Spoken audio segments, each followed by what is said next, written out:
ಮಂಗಳೂರಿನಲ್ಲಿ ಗುರುವಾರ ನಡೆದ ಹಿಂಸಾಚಾರ ಮತ್ತು ಶೂಟೌಟ್ ಪ್ರಕರಣಕ್ಕೆ ಸಂಬಂಧಿಸಿದಂತೆ ರಾಜ್ಯ ಗೃಹ ಸಚಿವರು ರಾಜೀನಾಮೆ ನೀಡಬೇಕು. ಮುಖ್ಯಮಂತ್ರಿ ರಾಜ್ಯದ ಜನತೆಯಲ್ಲಿ ಕ್ಷಮೆ ಕೋರಬೇಕು ಎಂದು ವಿಧಾನ ಪರಿಷತ್ ಸದಸ್ಯ ಐವನ್ ಡಿಸೋಜಾ ಆಗ್ರಹಿಸಿದ್ದಾರೆ. ಸುದ್ದಿಗೋಷ್ಠಿಯಲ್ಲಿಂದು ಮಾತನಾಡಿದ ಅವರು, ಮಂಗಳೂರಿನ ಘಟನೆಗೆ ಗೃಹ ಸಚಿವರು ತೆಗೆದುಕೊಂಡ ತೀರ್ಮಾನವೇ ಕಾರಣವಾಗಿದೆ. ರಾಜ್ಯದಲ್ಲಿ ಸೆಕ್ಷನ್ 144 ವಿಧಿಸುವ ಯಾವ ಅಗತ್ಯವೂ ಇರಲಿಲ್ಲ ಎಂದು ಹೇಳಿದರು. ಘಟನೆಯಲ್ಲಿ 2 ಜೀವಗಳು ಬಲಿಯಾಗಿದ್ರು. ಸ್ಥಳೀಯ ಶಾಸಕರು ಮತ್ತು ಜಿಲ್ಲಾ ಉಸ್ತುವಾರಿ ಸಚಿವರು ಸಂತ್ರಸ್ತರನ್ನ ಭೇಟಿ ಮಾಡಿಲ್ಲ.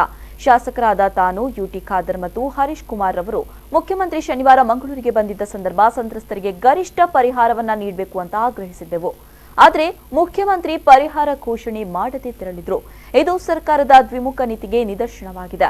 ಇಡೀ ಪ್ರಕರಣಕ್ಕೆ ಸಂಬಂಧಿಸಿ ಸತ್ಯಾಂಶ ಹೊರಬರಬೇಕಾದ್ರೆ ಹಾಲಿ ನ್ಯಾಯಾಧೀಶರ ನೇತೃತ್ವದಲ್ಲಿ ನ್ಯಾಯಾಂಗ ತನಿಖೆಯಾಗಲೇಬೇಕು ಅಂತ ಐವನ್ ಆಗ್ರಹಿಸಿದ್ದಾರೆ. ಯಾವುದೇ ಮುಖ್ಯಮಂತ್ರಿ ಸ್ಥಳಕ್ಕೆ ಹೋಗಿ ಸಂತ್ರಸ್ತರನ್ನು ಭೇಟಿ ಮಾಡಿದ ಮೇಲೆ ಅವರಿಗೆ ಸರ್ಕಾರದಿಂದ ಕೊಡುವಂತಹ ಗರಿಷ್ಠ ಕಾಂಪನ್ಸೇಷನ್ ಗ್ರಾಂಟ್ ಮಾಡಬೇಕಾಗಿತ್ತು. ಮಾಡದೇ ಇರುವುದು ರಾಜ್ಯ ಸರ್ಕಾರದ ದ್ವಿಮುಖ ನೀತಿಯನ್ನು ತೋರಿಸುತ್ತದೆ. ರಾಜ್ಯ ಸರ್ಕಾರಕ್ಕೆ ಈ ಬಗ್ಗೆ ಎಷ್ಟು ಇಂಟ್ರೆಸ್ಟ್ ಇದೆ ಅಂತ ತೋರಿಸುತ್ತದೆ. ರಾಜ್ಯ ಸರ್ಕಾರ ಸಂತ್ರಸ್ತರನ್ನ ನಿರ್ಲಕ್ಷ್ಯ ಮಾಡಿದೆ ಅಂತ ಹೇಳುವುದು ನಮ್ಮ ನೇರ ಆರೋಪ. ಈ ಸರ್ಕಾರ ಈ ಗೋಲಿಬಾರ್ನಲ್ಲಿ ನಡೆದಂತ ಸಂತ್ರಸ್ತರಿಗೆ ನೆಗ್ಲೆಕ್ಟ್ ಮಾಡಿದೆ. ಆಸ್ಪತ್ರೆಯಲ್ಲಿ ಇದ್ದಂತ ಗಾಯಾಳುಗಳನ್ನು ಭೇಟಿ ಮಾಡಿಲ್ಲ, ಅವರಿಗೆ ಪರಿಹಾರ ಕೊಡಲಿಲ್ಲ.